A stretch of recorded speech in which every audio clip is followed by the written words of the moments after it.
Halo para jagoan, bertemu lagi dengan Yuda di Yuda Kusuma Autovlog. Kali ini kita akan review Honda Scoopy yang terbaru. Beberapa detail yang akan kita kasih tahu ini akan saya kasih lihat ke Anda dan semua pemirsa. Dan untuk lebih lengkapnya simak video berikut ini.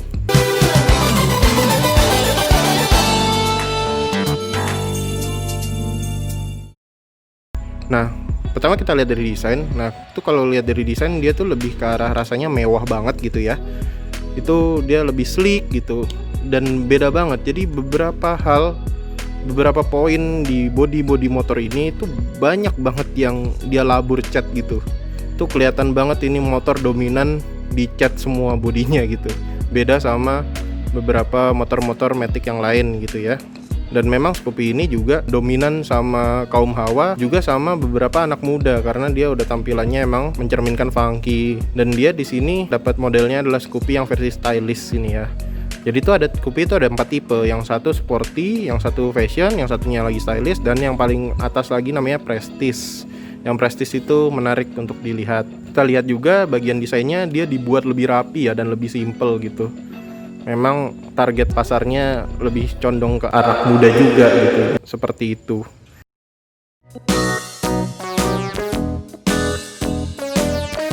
Oke, kita bisa lihat bagian detail dari dekat. Nah, kalau dari dekat tuh seperti ini. Dia ini lampunya sebenarnya temanya masih sama, tapi lampunya dia di remake lagi, jadi agak lebih fresh. Ini ada DRL-nya, dan di sini ada reflektornya, dan di sini ada lampu jauhnya masih. Terus untuk model sennya tuh seperti ini kita bisa lihat, dan model sennya tuh juga menarik karena dia dikasih kayak gini. Pertama di sini ada kesan kabut-kabutan kayak gitu, dan di sini kalau kita bisa lihat detailnya, nah dia tuh kayak ada diamond cut gitu. Ini detail yang menarik ya di Scoopy ini. Ini kita bisa lihat di bagian bawah nih, kita lihat dia di sini ada model velg dengan ukuran 12 inci. Dan modelnya tuh sebenarnya kalau lihat dari samping menarik nih ya. Dia modelnya kayak motif blimbing gitu, jadi kayak model-model mobil retro gitu. Untuk pengeremannya seperti ini ya, dia dibekali sama cakram ventilasi. Untuk kalipernya dia pakai kaliper Nissin, 1 piston saja. Terus untuk berikutnya kita bisa lihat, nah ini kita lihat dari jauh detailnya dia di bagian decknya, karena di decknya ini biasanya tersimpan aki ya. Kalau di Matic Honda memang tradisinya seperti itu, jadi aki ditaruh di bawah deck, jadi decknya itu lebih tinggi gitu. Jadi untuk orang yang ukurannya 170 ke bawah masih bisa terasa nyaman dengan duduk di sini. Mungkin yang 170 ke atas harus agak adaptasi dikit ya. Nah, ini adalah footstepnya. Footstep belakang dia ini dibuat kayak kesannya dominan gitu, jadi kayak menyatu sama desain motornya gitu ya. Bagian sisi sini itu dibuat lebih masuk ke dalam, jadi kalau misalnya kita duduk lebih nyaman tentunya karena tidak terlalu kayak ada halangan gitu ya. Terus, nah kalau ini mesinnya juga menggunakan mesin 110 ESP terbaru punyanya si Genio dan Beat. Nah, itu versi mesin terbaru, dan dia punya output tenaga seperti di bawah ini ya. Saya cantumkan.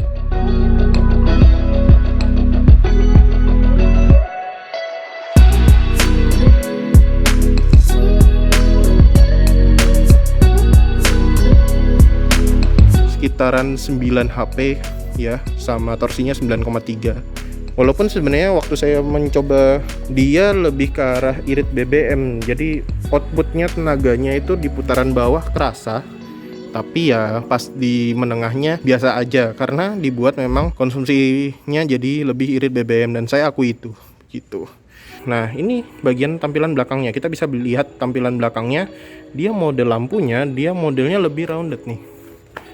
Nih, dia lebih membulat ya dibanding versi dulu. Kalau versi sebelumnya itu dia kayak yang itu. Nah, itu dia kan dibuat lonjong gitu ya, sennya nyatu kalau dulu. Kalau sekarang sennya itu misah. Signaturenya itu juga terasa banget di bagian lampu sen belakang. Ini kita bisa lihat. Nah, ini kita bisa lihat, ini modelnya dia juga sama gitu. Ada bagian detail ini, dan dia ada diamond cut-nya gitu ya. Behel juga yang paling membedakan karena behelnya dia dibuat naik ke atas gitu loh, malah kayak spoiler mobil gitu ya mungkin. Nah ini untuk bannya seperti ini, dia sama aja sama yang bagian depan ring 12, tapi ukurannya di bagian depan itu 10/90 dengan ring 12. Kalau ini 110/90 dengan ring 12. Kira-kira gitu. Ini detailnya tadi 15,4 liter. Di sini tangkinya 4,2 liter ya. Dia sudah ada penutupnya. Nah di sini ada penghalangnya, jadi kalau nozzle BBM masuk dia nggak masuk terlalu dalam. Dan di sini sudah ada pembuangan BBM-nya. Kalau BBM-nya udah kepenuhan banget, dia buangnya ke sini. Terus di sini ada fin-nya, fin buat rangkanya dia. Nah, bagian bawah di sini ini sudah ada nomor mesinnya di sini, teman-teman. Terus apalagi ya? Oh, kita ngomongin soal joknya. Kalau jok dia hampir mirip-mirip ya dengan Scoopy yang sebelumnya. Dan dia dibuatnya 2 layer gitu ya. Yang satu layer pertama dan satu layer kedua. Nah, sekarang ngomongin soal tengahnya. Kalau tengahnya tuh seperti ini, teman-teman. Saya naik ya. Ketika naik itu kita lihat stangnya dia tuh memang stangnya beda gitu, pisah gitu ya, tapi ya mungkin lebih naik dibanding kayak pakai punya Beat atau yang lain gitu ya, Matic 110cc lain, tapi dia tidak terlalu naik banget, jadi wajar menurut saya. Dan ini kita bisa lihat kualitasnya, pengerjaannya, dan dia emang lebih enak ditekan tombolnya gitu ya. Hal yang terbaru di sini adalah parking brake lock-nya. Parking brake lock-nya dia modelnya jepit kembali gitu ya, tidak model stick gitu ya kayak dulu itu. Halo guys, jadi kita ngomongin soal instrumennya dari motor ini. Ini tipe stylist tapi yang warna merah, dan dia dikasih ornamen seperti ini ya. Jadi ada chrome-nya gitu di sini. Kalau kita perhatikan sebenarnya modelnya perpaduan analog dan digital. Terus kita bisa lihat di MID ini, kita bisa lihat di sini informasinya macam-macam. Pertama di sini ada jam, terus di sini ada ini konsumsinya, ini konsumsi rata-rata. Lalu di sini ada jaraknya, odometernya. Ini tripnya kayaknya cuma satu. Terus di sini ada konsumsi bahan bakarnya, ya ada di sini gitu.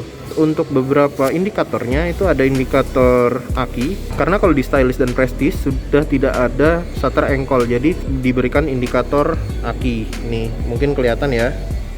Terus habis itu dia ada indikator alarm di tengah ini. Lalu di sini ada indikator ekonya. Nah di sini ada oil changer nih di sini, kayaknya di sampingnya trip ini. Itu nanti penggantian olinya berapa, itu bisa kita pantau. Jadi seperti itu teman-teman untuk Scoopy terbaru ini.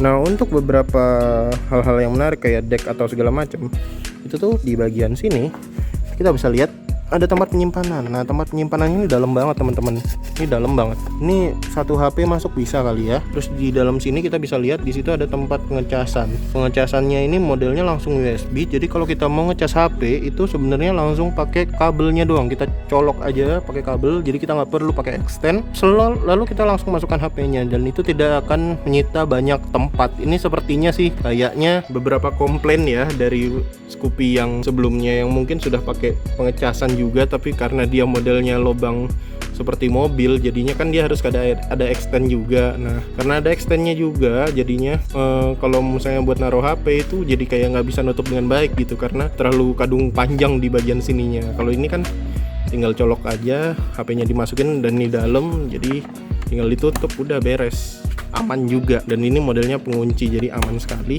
Di sini dia sudah menerapkan smart key dengan keyless. Keylessnya modelnya seperti ini, dia keylessnya simple sekali. Covernya nggak ada cover ini sih kayak di pecek gitu, tapi ini sudah lebih dari cukup sebenarnya.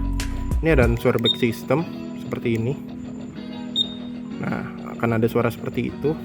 Ini untuk penguncinya. Terus ini merah nih ya, ini benar-benar kita matikan alarmnya. Nah kalau hijau ini kita bisa nyalakan kembali motor kita gitu ya. Starter dulu. Nah kalau udah sampai ke situ maka motor sudah bisa dinyalakan. Nah kalau di bagian sini kita buka seat seperti itu. Gitu sih kira-kira. Ini kalau motornya ditekuk stangnya, kita bisa kunci stang. Untuk ini ukuran deck lumayan ya, ini lumayan luas gitu. Lumayan juga. Oke, gitu aja review singkat dari Yuda Kusuma Autovlog. List harganya seperti di sini dan pilihan warnanya macam-macam juga bisa lihat di sini. Kira-kira itu review tentang Honda Scoopy. Silahkan komentar di bawah. Apabila ada teman-teman yang sudah pakai Honda Scoopy terbaru ini, silahkan komentar, silahkan like dan subscribe. Jangan lupa nyalakan notifikasi. Kira-kira itu saja dari Yuda. Bye bye.